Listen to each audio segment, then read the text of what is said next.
साथियों नमस्कार। जैसा कि आप जानते हैं कि लोन डिफॉल्ट को लेकर हम आए दिन आपको कई प्रकार की जानकारियां शेयर करते हैं कि विषम परिस्थिति और आर्थिक हालातों से लेकर यदि कोई व्यक्ति लोन की ईएमआई पे नहीं कर पा रहा है, क्रेडिट कार्ड का मिनिमम ड्यू पे नहीं कर पा रहा है, तो वो कहीं पर भी आरोपी नहीं होता है कि विषम परिस्थिति और आर्थिक हालातों से यदि किसी व्यक्ति का लोन डिफॉल्ट होता है तो उस मामले में किसी भी व्यक्ति को स्वयं को अपराधी आरोपी नहीं मानना चाहिए और खुद को गिल्टी भी नहीं मानना चाहिए। क्या आप सोचते हैं कि सारी गलतियां आपकी है? क्या आप सोचते हैं कि बैंक आपको सारी बातों की जानकारी देता है? तो आज हम जो टॉपिक पे बात करने वाले हैं मल्टीपल लोन डिफॉल्ट के मैटर में कि बैंक कभी भी आपको संपूर्ण जानकारी नहीं देता है। यकीनन आपने भी इस बात को देखा होगा, कई एनबीएफसी से आपने होम लोन लिए होंगे। होम लोन की इंटरेस्ट रेट कहीं क्या जाती है और निकलती क्या है। आप एक फिक्स रेट ऑफ इंटरेस्ट पर अपना होम लोन लेते हैं, 4 साल बाद आपकी ईएमआई बढ़ जाती है और यहां तक कि लोन की जो टोटल नंबर ऑफ ईएमआई है, टेन्योर जो है वो भी बढ़ जाता है और ये कहते हैं कि आरबीआई की रेपो रेट बढ़ गई, जबकि आपको फिक्स रेट ऑफ इंटरेस्ट पर लोन दिया गया था। तो ऐसी स्थिति में आपका जो अवेयरनेस नहीं है ना, वह अवेयरनेस नहीं होना ही आपकी विफलताओं का कारण बनता है। क्यों? क्योंकि आपने एक होम लोन लिया, उस होम लोन को आप बखूबी रूप से चुका रहे हैं, लेकिन इसी बीच में किसी महीने आपकी ईएमआई डिफॉल्ट होती है और आप कहीं से दूसरा लोन लेकर उसको पे करते हो और कुछ समय बाद आपको मालूम पड़ता है कि आपकी ईएमआई तो बढ़ तो गई लेकिन समय भी बढ़ गया। तो कुल मिलाकर आपको अवेयर रहना पड़ेगा इन सारे मामलों के अंदर। और आज कुछ चीजें जिनको जानना आपका हक और अधिकार है, तो मैं सबसे पहले ये कहूंगा कि आपको अपने डॉक्यूमेंट हमेशा सेव करने चाहिए। आपने जिस भी कंपनी से लोन लिया है, उस लोन से संबंधित जितने भी डॉक्यूमेंट है वो आपके पास होने चाहिए। और होम लोन के मैटर में तो ये चीज बहुत ही इंपॉर्टेंट है कि आपके पास सैंक्शन लेटर लोन का होना ही चाहिए। लेकिन खैर, आज हम बात कर रहे हैं कि एक व्यक्ति का लोन डिफॉल्ट हो गया, उसे हरेसमेंट की कॉल भी आ रही है, उसके घर पे विजिट हो रही है, रिकवरी एजेंट द्वारा डराया धमकाया जाता है, कानूनी प्रक्रियाएं भी अलग से चल रही है और जहां आरबीआई और पुलिस को संज्ञान लेना होता है वहां ये दोनों मौन नजर आते हैं, यानी कि अपनी आंखें बंद किए हुए नजर आते हैं। सच्चाई से दूर है आज भी कई एनबीएफसी और बैंक्स। लोन मॉरेटोरियम और लोन रिस्ट्रक्चर के लिए आप जब भी कहेंगे वह हमेशा ये कहते नजर आएंगे कि मॉरेटोरियम या रिस्ट्रक्चर जो था वह हम कोविड के अंदर भारत सरकार की गाइडलाइन के अंतर्गत प्रोवाइड कराते थे, जो अब नहीं करवा रहे। हम मॉरेटोरियम और रिस्ट्रक्चर नहीं कर सकते हैं और कई साथी यही गलती करते हैं कि किन्हीं विषम परिस्थिति और आर्थिक हालातों के चलते यदि वो लोन डिफॉल्ट का शिकार हो जाते हैं तो वह एक छोटा सा मेल कर देते हैं कि मेरे लोन को रिस्ट्रक्चर कर दिया जाए, मॉरेटोरियम कर दिया जाए, जबकि मैं कहता हूं कि आपको ऐसा नहीं लिखना चाहिए। उसके साथ आपको अपने लीगल डिफेंस भी लिखने चाहिए। यहां पर एक बात ध्यान रखना, एक बहुत बड़ी बात कहूंगा। एक नामी कंपनी, बड़ी कंपनी, एक व्यक्ति का, हमारे एक साथी का लोन था 1.5 करोड़ का। वह कहता था सर मैं ये लोन डिफॉल्ट नहीं करना चाहता हूं, मैं किसी भी हालात में इस लोन को पे करना चाहता हूं, क्योंकि भले ही अनसिक्योर्ड लोन है लेकिन 1.5 करोड़ का लोन है, ये डीआरटी जाकर मेरी प्रॉपर्टी अटैच करा सकते हैं। सर मुझे सिर्फ मॉरेटोरियम और रिस्ट्रक्चर जो भी मिले मुझे दिला दीजिए। हमने पहले ही कहा था कि भले ही इस मैटर में आप लीगल नोटिस सर्व करेंगे, 99.99% भले ही आप इतना बड़ा लोन है लेकिन ना आपको लोन मॉरेटोरियम मिलेगा ना लोन रिस्ट्रक्चर मिलेगा। लेकिन व्यक्ति ने हमारे कहे अनुसार प्रायर नोटिस भेजे, सेक्शन 25 के जो नोटिस आए उनका रिप्लाई दिया, आर्बिट्रेशन हुआ, आर्बिट्रेशन का प्रॉपर जवाब दिया। अब मुझे बताइए कि अगर 6 महीने कंपनी इस व्यक्ति को लोन मोरेटोरियम दे देती तो फायदा किसका था? कंपनी का। क्यों? क्योंकि उनकी ईएमआई रुक गई, उनका ब्याज बढ़ गया, रिस्ट्रक्चर करते थोड़ा और लंबा लोन चलता, यानी ये कंपनी इस लोन पे अच्छा खासा कमा सकती थी। लेकिन 6 महीने बाद इसी लोन का सेटलमेंट हुआ 33 लाख में। अगर आपको विश्वास नहीं हो तो हमारे यूट्यूब चैनल मेंबरशिप पर, फेसबुक सब्सक्रिप्शन पर यह सेटलमेंट लेटर पड़ा हुआ है, आप देख सकते हैं। इसी तरह एक नामी नेशनलाइज बैंक की बात कर रहा हूं, जहां सिक्योर्ड लोन था, वहां भी यही स्थिति हुई और कंपनी को सेटलमेंट करना पड़ा लोन अगेंस्ट प्रॉपर्टी के मैटर में। ये सब क्यों होता है? ये सब क्यों होता है? क्योंकि आपको ये सारे बेनिफिट, ये सारे अधिकार जो कंपनी दे सकती है ना, वो देती नहीं है। ये चीज ध्यान रखिए कि कंपनी मोरेटोरियम और रिस्ट्रक्चर आपको दे सकती है, लेकिन ये देंगे नहीं। और इस चीज का नुकसान जो है वो सिर्फ और सिर्फ इन एनबीएफसी कंपनी और बैंकों का होता है।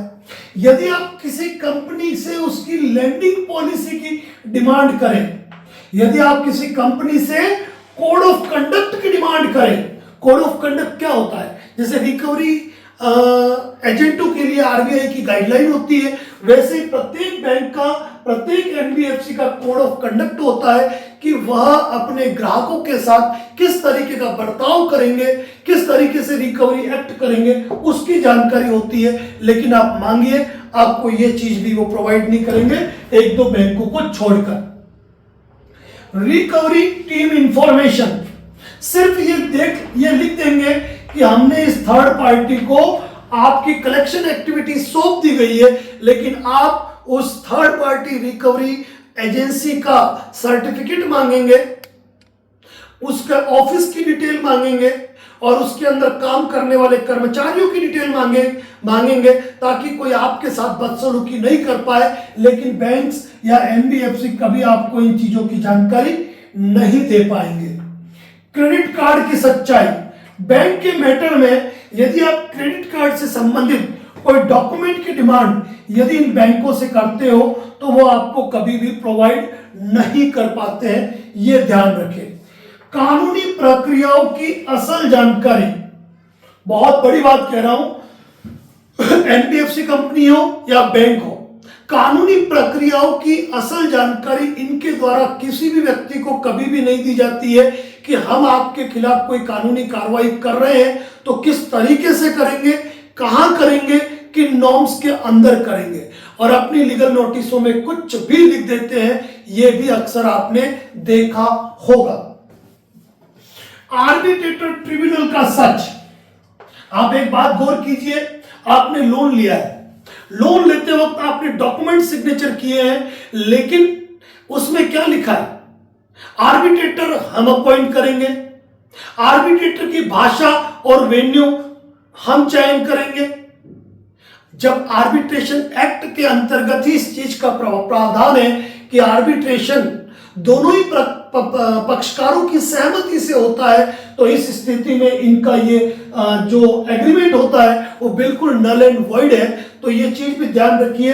और सबसे बड़ी बात क्या है? लीगल प्लस आर्बिट्रेटर खर्च का विवरण, यानी कि अगर किसी एनबीएफसी कंपनी का की ऑडिट रिपोर्ट, उनका जो इनकम टैक्स डिपार्टमेंट को जो अपनी विवरणिका पेश करते हैं, वो यदि कभी उठा के देखोगे ना तो आप आश्चर्यचकित रह जाओगे कि जिन आर्बिट्रेटर ट्रिब्यूनल को उन्होंने पेमेंट दिया है या जिन आर्बिट्रेटर को उन्होंने भुगतान किया है, वह किसी केस के मैटर में उनके वकील भी रहे हुए हैं। जबकि नियम क्या होता है कि कोई व्यक्ति किसी से बेनिफिट उठा चुका है तो वह वहां पर आर्बिट्रेटर नहीं हो सकता है। यह बहुत ही महत्वपूर्ण बात है। हमें याद है एक आर्बिट्रेटर महोदय के बेटे जो है वो जयपुर हाईकोर्ट में कंपनी की पिटीशन संभाल रहे हैं और पिताजी आर्बिट्रेटर का काम कर रहे हैं। तो ये एक सोचनीय विषय है, ये ध्यान रखिएगा।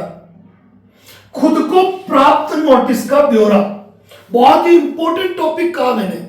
316 318 का नोटिस दिया, सेक्शन 25 का नोटिस दिया, 138 का नोटिस दिया, आर्बिट्रेशन का नोटिस दिया, ठीक है, और इन सारे नोटिसों का आपने जवाब दिया, आपने प्रायर नोटिस दिया, लेकिन जब ये सेक्शन 25 की कार्रवाई करेंगे, 138 की कार्रवाई करेंगे, बीएनएस 316 318 की कार्रवाई करेंगे और आर्बिट्रेशन की कार्रवाई करेंगे, वहां पर कहीं पर भी ये आपके नोटिस का जिक्र नहीं करते हैं। और यहां तक कि न्यायालय कोर्ट के अंदर भी एफिडेविट फाइल कर देते हैं और उसमें सिर्फ और सिर्फ अपने पक्ष की बात लिखते हैं, पार्टी द्वारा दिए गए प्रायर नोटिस और सेक्शन 25 का ऑब्जेक्शन, 138 का ऑब्जेक्शन, आर्बिट्रेशन का ऑब्जेक्शन, ये कभी नहीं लिखते हैं। और एक बात हमेशा ध्यान रखिएगा, ये सारी जो चीजें है ना, ये सारी चीजें ये बनती है लोन सेटलमेंट का आधार, लोन सेटलमेंट का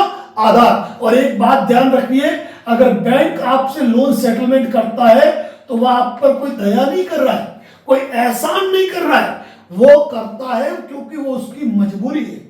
इस चीज को अपने दिमाग में बैठा लीजिए, वो मजबूरी है और वहां पर भी आपको नेगोशिएशन करने का, भाव-ताव करने का पूरा अधिकार प्राप्त है। आपको जब भी फोन आता है किसी रिकवरी एक्टिविटी का, रिकवरी एजेंट का, और वो कहता है कि हमारी जो कॉल है वो क्वालिटी और गुणवत्ता की दृष्टि से रिकॉर्ड की जा रही है, कभी आप इस रिकॉर्डिंग की मांग कीजिए। एक तो ये लोन सेटलमेंट एजेंसी वाले भी आपके कॉल फॉरवर्डिंग लेते हैं कि किसी रिकवरी एजेंट का फोन आएगा, हम बात करेंगे, तो आपकी लोन सेटलमेंट एजेंसी वाले भी आपको वो कॉल रिकॉर्डिंग नहीं भेजेंगे। और ये बैंक और एनबीएफसी का है ना, ये भी आपको रिकॉर्डिंग प्रोवाइड नहीं करती है, बस कह देते हैं कि गुणवत्ता के हिसाब से रिकॉर्ड की जा रही है। मैं ऐसा नहीं कहता हूं रिकॉर्ड नहीं होती है, लेकिन आप कभी मांग के देखिए, ये चीज आपको नहीं मिलेगी। इसके बाद कॉलर डिटेल, कि जिस व्यक्ति ने मुझे कॉल किया, क्या वो वो रिकवरी एजेंट डीआरए सर्टिफाइड है, उसका एम्प्लॉय आईडी कोड क्या है, ये डिटेल कभी भी प्रोवाइड नहीं कराते। कौन कॉल करेगा, ठीक है। खुद के लिए गए लोन का ब्यौरा, आप आश्चर्य करेंगे, यदि आपने लोन लिया है, आपके पास लोन के कोई डॉक्यूमेंट नहीं है और आप इनसे लोन के डॉक्यूमेंट मांगते हो ना, वहां पर कभी कभी कुछ बैंक 2-3 डॉक्यूमेंट भेज के फॉर्मेलिटी कर लेती है, लेकिन आपके द्वारा पूछे गए प्रश्न का उत्तर ये कभी भी नहीं देते हैं। नहीं देने के पीछे रीजन क्या होता है, मैं बहुत बड़ी बात कहूंगा आपको। एक लोन जब लेते हो ना, अगर ऑफलाइन लेते हो तो कम से कम 100 डॉक्यूमेंट पे आपके सिग्नेचर होते हैं और कम से कम 200 सिग्नेचर करते हो, और वहां के सारे बॉक्स खाली रहते हैं और इनके ऊपर वर्क प्रेशर इतना है कि वो चीजें कभी भरी नहीं जाती है। तो इसीलिए ऐसी स्थिति के अंदर ये मान के चलिए कि आपके लोन का ब्यौरा भी ये नहीं दे पाते हैं। कानूनी कार्रवाई में आपके अधिकार ये बैंक कभी आपको नहीं बताती है, ध्यान रखिए। सेक्शन 25 में आपको नोटिस दे देंगे और कह देंगे पेमेंट करो, 138 में नोटिस दे देंगे पेमेंट करो, लेकिन आपके जो अधिकार थे उन अधिकारों का जिक्र नहीं होता है। आपने जो प्रायर नोटिस दिया उसका जिक्र नहीं होता है। इनमें ये कानूनी कार्रवाई करते हैं तो कोर्ट से तो नोटिस आएगा तब आएगा, लेकिन इनकी मेल आईडी से बार बार आपको अपडेट भेज देते हैं और लिख देते हैं वारंट स्टेज है, वारंट स्टेज है। मतलब कि कोर्ट को भी रिकवरी एजेंट का मॉड्यूल बना दिया है, थर्ड पार्टी रिकवरी एजेंट बना दिया है इन एनबीएफसी बैंक ने, कोर्ट और पुलिस को भी। और आए दिन नकली पुलिस और नकली वकील के जितने फोन हम पोस्टमार्टम करते हैं, आपने देखा ही होगा, मुझे कहने की आवश्यकता नहीं है। कोर्ट में सच्चाई छुपाते हुए नजर आते हैं, कोर्ट में सच्चाई छुपाते हुए नजर आते हैं। मैं आपको कहना चाहता हूं कि हमारे उदयपुर में भी हमने सेक्शन 25 की एक फाइल देखी, जहां पे रिटर्न मेमो जो है ना, वो खुद बैंक ने अपने लेटर हेड पे बनाया है, लेटर हेड पे बनाया है और मजिस्ट्रेट उस पर कॉग्निजेंस ले रहे हैं। मतलब लोगों को मालूम ही नहीं है रिटर्न मेमो होता क्या है, असली नॉलेज नहीं है। उस R7 रिपोर्ट जिसे हम कहते हैं, वो R7 रिपोर्ट रिकॉर्ड पे होती नहीं है। अब अगर किसी ने लोन लिया है तो वहां पर यदि चाहे कोई बैंक जाए या एनबीएफसी जाए, उसको अपना वजूद, अपना अस्तित्व साबित करना पड़ता है। मैं एडवोकेट नरेंद्र जोशी हूं तो मेरा एक आईडी कार्ड होता है, मैं नरेंद्र जोशी हूं, उसके लिए मेरा आधार कार्ड होता है, लेकिन सिंगल वन डॉक्यूमेंट आपको एनबीएफसी और बैंक का मिलेगा नहीं। केवल एक पावर ऑफ अटॉर्नी होल्डर का एक स्टाम्प बना हुआ होता है, लेकिन उसकी भी आईडी लगी हुई नहीं होती है।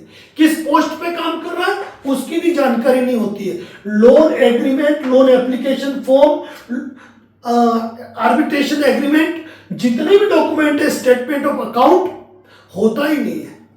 और सबसे बड़ी सच्चाई क्या छुपाते हैं? सबसे बड़ी सच्चाई छुपाते हैं कि सेक्शन 25 के केस में कभी इस तरीके से लिखा नहीं जाता है कि हमारी इस बैंक खाते की इस ब्रांच के अंदर आपका ये चेक बाउंस हुआ, आपका ये ईसीएस बाउंस हुआ। बड़े ही मॉडिफिकेशन तरीके से उस ड्राफ्ट को रेडी किया जाता है, लेकिन चक्कर एक साल लड़ना कौन चाहता है आज की तारीख में, बात ये आ जाती है। और यदि आप बैंक ईसीएस अकाउंट इंफॉर्मेशन की डिटेल यदि आप इनसे मांग लो ना, तो यकीन मान के चलो आपने इनकी किडनी मांग ली है। सरफेसी एक्ट का नोटिस देते हैं, सिक्योर्ड लोन के अंदर सरफेसी एक्ट का नोटिस। मैं एक बात कहता हूं कि यदि आपका होम लोन है और होम लोन नहीं भर पा रहे, अगर आपने प्रायर नोटिस दिया है ना, और उस प्रायर नोटिस को इन्होंने प्रॉपर उत्तर नहीं किया है, यकीन मान के चलना इनकी सरफेसी के सपने रह जाते हैं। आज तक आपने सुना होगा सेक्शन 25 के इतिहास में हजार केस फाइल है। कितने केसों के मैटर में निर्णय होते हैं? सिर्फ और सिर्फ रिकवरी का माध्यम बना दिया गया है। और सबसे बड़ा दुर्व्यवहार जो है, सबसे बड़ी बुरी स्थिति जो है, वो सोचने की यह आती है कि नए वकील जो आते हैं, जो तुरंत लो ग्रेजुएट होके आए हैं, एआईबी का एग्जाम क्लियर किया है और किसी कोर्ट में उन्होंने किसी बार एसोसिएशन में एनरोलमेंट कराया है, ऐसे लोगों को ढूंढा जाता है और उन लोगों से रिकवरी के कॉल तक कराए जाते हैं। मैंने भी उन नए एडवोकेट को सजेशन दिए हैं, आपने देखा होगा। तो साथियों, ये सारी चीजें हैं कि बैंक कभी आपके अधिकारों के बारे में आपको नहीं बताएगा, लेकिन यदि आप एडवोकेट नरेंद्र जोशी चैनल के फॉलोअर है तो यकीन मान के चलना, यदि किन्हीं भी विषम परिस्थितियों में यदि आपका लोन पे लोन हो चुके हैं, और यदि आपने हमारी हर चीज को सुना है, समझा है और अप्लाई किया है, तो इस लोन के दलदल से आप बाहर निकले हो। हम ये नहीं कहते आप हमसे जुड़े, हम ये नहीं कहते आप किसी सेटलमेंट एजेंसी से जुड़े। आप अपनी लड़ाई खुद लड़ सकते हैं अपने दम पर, अपने वकील खुद बन सकते हैं, कोई बड़ी चीज नहीं है, ये चीज मान के चलिए। तो साथियों, किन्हीं विषम परिस्थिति और आर्थिक हालातों से यदि मल्टीपल लोन डिफॉल्ट का शिकार हो गए तो डरने की और घबराने की जरूरत नहीं है। अपने अधिकारों को समझे, प्रायर नोटिस भेजें, हर नोटिस का जवाब दें, अपने लोन डॉक्यूमेंट कंप्लीट रखें। यकीन मान के चले, विषम परिस्थिति में हो तो मामूली राशि में लोन सेटलमेंट होते हैं। और बता दूं मैं, लोन सेटलमेंट बैंकों की दया नहीं, उनकी मजबूरी है। और आपके अधिकारों की पहचान यदि आपको है तो मान के चलना, क्योंकि आप भी देखते होंगे कई लोगों के सेटलमेंट 50% में होते हैं तो किसी के 10% में। क्यों? इसी को लेकर हमने एक वीडियो बनाया था, लोन डिफॉल्टर की बेवकूफियां, और आपने उसको जरूर देखा होगा। तो मैं यही कहूंगा, डरने घबराने की जरूरत नहीं है। लोन डिफॉल्ट के मैटर में जेल चले जाओगे, ये कोरी गप और अफवाह है। रिकवरी एजेंट से डरने की जरूरत नहीं है, क्योंकि रिकवरी एजेंट के लिए रिकवरी का फार्मूला अपना है। Advocate Narendra Joshi WhatsApp channel पर ये सारी चीजें भी पोस्ट की हुई है, देख सकते हो। अगर किसी विषम परिस्थिति और आर्थिक हालातों से यदि आप किसी को एडवोकेट को हायर नहीं कर पा रहे हो ना, हमारे यूट्यूब चैनल मेंबरशिप या फेसबुक सब्सक्रिप्शन में भी चले जाएंगे ना, आपको अपने बचाव के सारे रास्ते वहां पर नजर आएंगे। इसी के साथ अपनी बात को यही समाप्त करता हूं। जय हिंद, जय भारत, जय मेवाड़।